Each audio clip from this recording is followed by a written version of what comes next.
교통사고가 나서 금액이 안 맞아서 보험사랑 소송을 하고 싶은데 변호사 선임하기는 부담스럽고 그렇다고 혼자 진행하기에는 어렵고, 그래서 오늘 제가 이런 분들을 위해서 변호사를 내 돈 안 들이고 선임하는 방법에 대해서 알려드리도록 하겠습니다. 구독과 좋아요 부탁드리고 오늘 영상도 끝까지 저랑 함께 하시죠.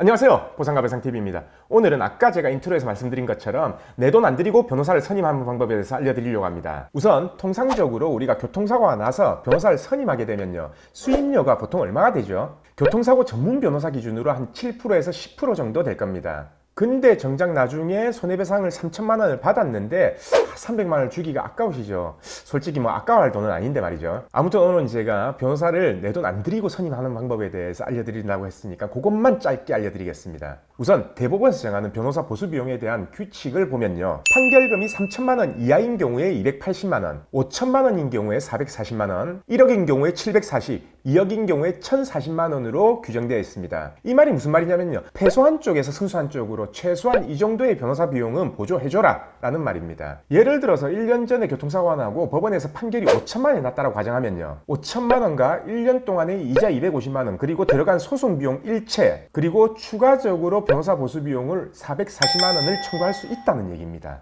그렇다면 5천만 원 판결 나서 10%로 약정했다면요, 거의 내 돈을 안 들이고 변호사 보수 비용을 줄 수가 있겠죠. 근데 여기도 두 가지에 명심할 게 있습니다. 이건 소송을 진행하고요, 판결을 받았을 때만 가능합니다. 만약 중간에 조정이나 화해 권고 결정을 받았다면요, 이 금액 자체는 청구하지 못해요. 간혹 가다가 판사님이 조정이나 화해 권고 결정을 할 때요, 이 금액을 참작을 해서 금액을 결정하는 경우가 있다고 하더라도 조정문이나 결정문에는 이 금액에 대한 기재는 없다는 얘기입니다. 따라서 제가 말씀드린 대로 변호사 보수 비용을 청구하고 싶다면요, 꼭 판결을 받아야 된다라는 걸 명심하셔야 돼요. 근데 만약에 판사님이 그냥 중간에 조정이나 화해 권고 결정을 해버린다, 그럼 판결 못 받지 않냐? 그럼 어떻게 해야 되냐? 걱정하실 필요 없습니다. 어차피 조정이나 권고 결정이 나와도 양측에서 한 측만 이의를 하게 된다면 재판은 계속 진행되고 판결을 받을 수 있습니다. 그래서 저희 사무실 같은 경우에도 거의 대부분 판결을 받기를 권유하고 있어요.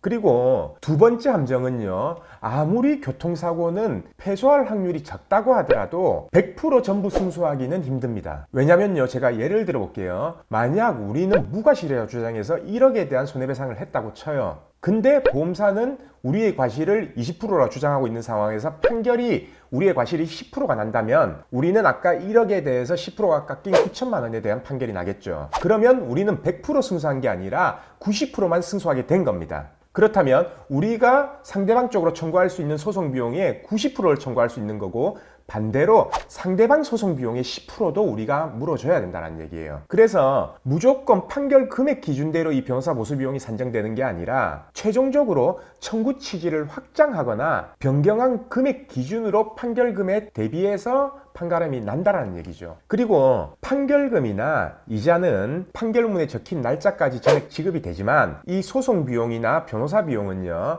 판결이 끝나고 나서 다시 재판부에 청구를 해서 결정문을 받아서 상대방 쪽으로 청구를 해야 됩니다. 그리고 이 변호사 비용은요, 변호사를 선임한 경우에만 청구할 수 있어요. 왜냐면 법원에 변호사한테 입금한 입금 내역이랑 현금 영수증 등을 제출해야 되거든요. 그래서 소송이 필요한 것 같은데 이 변호사 비용이 부담된다 라고 하시는 분들은 주저없이 소송을 결정하라는 얘기입니다. 제가 이전 영상인 10회 영상에서요, 어떤 경우에 변호사를 선임하는 게 유리하고 어떤 경우에 손해사정사를 선임하는 게 유리하다 라는 거에 대해서는 세부적으로 비교해서 영상을 찍어 놨었습니다. 안 보신 분들은 변호사를 선임하기 전에 그 영상을 꼭 참고하고 보시기를 권유드립니다. 오늘 영상은 여기까지 하고요, 구독과 좋아요, 댓글 잊지 마시고 오늘도 끝까지 봐주신 구독자분들께 감사드립니다.